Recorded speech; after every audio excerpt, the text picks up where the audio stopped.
30 வயதை கடந்தும் திருமணமாகாமல் ஒவ்வொரு ஊரிலும் குறைந்தது 50க்கும் மேற்பட்ட ஆண்கள் உள்ளார்கள். படித்ததில் வலித்தது. இதற்கு சொத்து மதிப்பே காரணம்.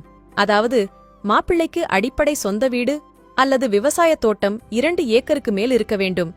அவரே சென்னை, பெங்களூர் அல்லது வெளிநாட்டில் வேலையில் இருக்க வேண்டும்.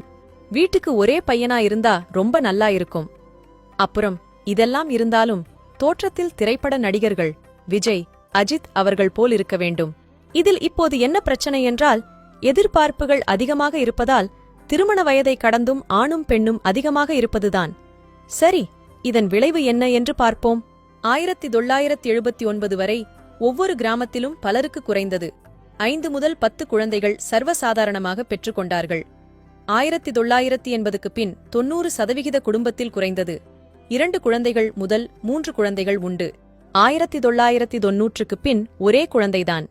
2000ற்கு பின் ஒரு குழந்தைதான் என்பது எழுதப்படாத தீர்ப்பாக மாறிவிட்டது.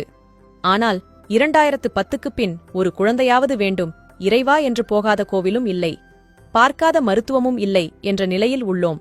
இதற்கு அறிவியல் 1000 காரணம் சொல்லலாம். ஆனால் முதல் காரணம் ஆரோக்கியம். 1979 வரை பெண்ணுக்கு 16, ஆணுக்கு 19இல் திருமணம்.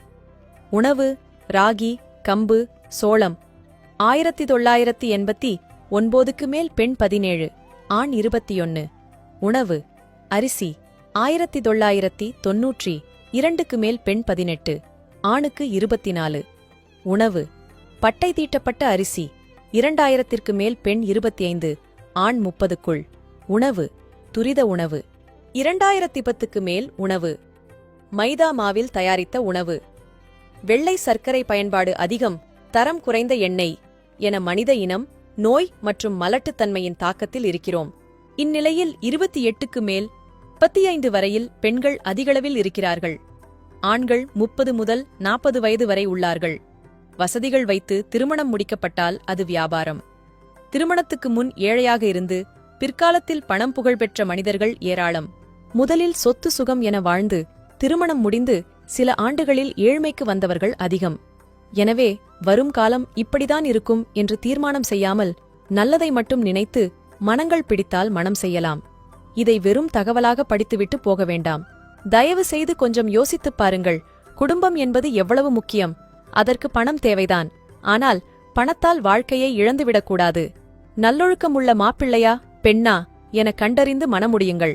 படித்ததில் மனதில் பதிந்தது. அனைவருக்கும் பகிருங்கள். இதுபோல பயனுள்ள பதிவுகளுக்கு ஜே ஹெல்த் பக்கத்தை ஃபாலோ செய்யுங்கள். நன்றி.